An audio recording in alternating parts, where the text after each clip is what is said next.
into rock music, to be honest with you. Like Eminem was kind of my first big artist that I was obsessed with. But my mum made me get drum lessons, and I basically just played AC/DC Back in Black every week. And at that point, I thought, you know, my mum's definitely wasted money on this and my time.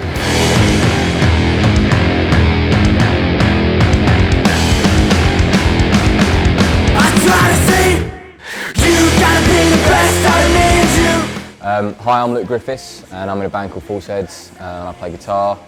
The kind of tone that I like is quite versatile. A lot of our stuff is quite heavy riffs, but also quite chordy at times. Like Rabbit Hole and Wrap Up, songs like that is kind of really fuzzy Rage Against the Machine stuff, but kind of like the verses to the more dynamic songs like 20 Nothing and stuff is kind of quite clean, but with a little bit of grit. So the Blackstar Artist 30, which is what I play, basically can sort of do all of those things. And it's also kind of dynamic with the way you play too, so the harder you hit it, the more grit that you get.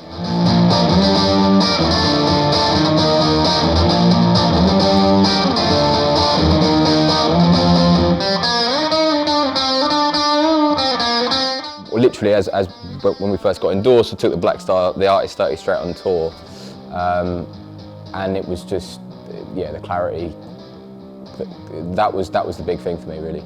Was that it had all the easy to manoeuvre into the tone that you want, which for me, live really is the clean sounds nice and crisp with a little bit of grit, and the distorted sounds sound massive.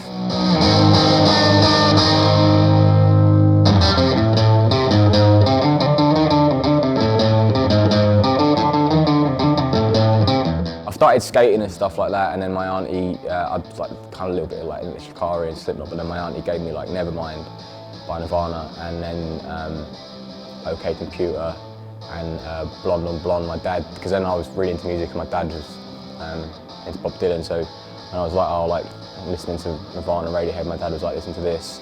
So it was around the age of like 15, 16, and I'd say like Radiohead, Nirvana, the Pixies, Beatles and Bob Dylan, and then like Sex Pistols and stuff like that. And I was just like, I want to learn how to play it. So I just picked up this guitar, which was like a Johnny Brook or something for like 40 quid off Amazon, after kind of fiddling around with my brother's guitar. Yeah, and then I just taught myself, really.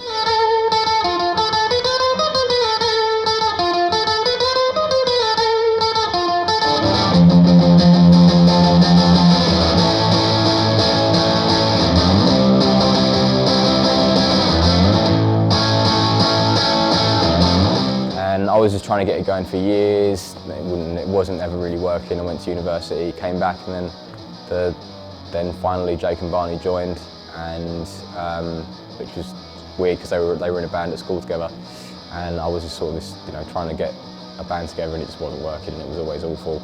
And then it all kind of clicked together the first year we come back from uni, and then yeah, False Heads kind of became False Heads. So the False Heads tag was just kind of just me mumbling into like something on GarageBand and then like putting it online, trying to get people to join and playing gigs and stuff, but it just wasn't working, and I was just like, I'm not sure if this is really worth it. Like, and then Jake and Barney joined, and it literally all fell into place.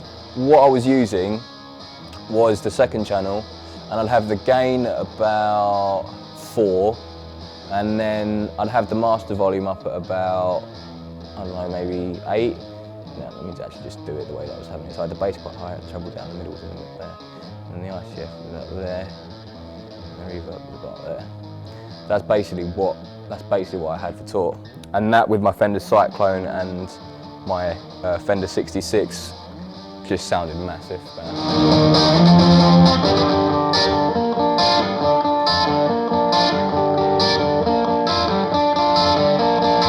The first album was pretty seamless, to be honest. Like, there was no horror stories of like, you know, walking in and finding someone smoking crystal meth or something, so they couldn't handle it. Like, it was seamless, really. A lot of the songs were written a long time ago because they were old songs, and a lot of the songs were written in the 3 months running up to it when our manager was like, right, you're doing the album in March, you know, get the other songs done. And then the actual recording process was seamless. So I think, to be honest, we're just gonna keep writing, really. And I don't really want to make the same album twice either. I'd like to fuck around with some other different kind of ideas. So yeah, I just keep going really.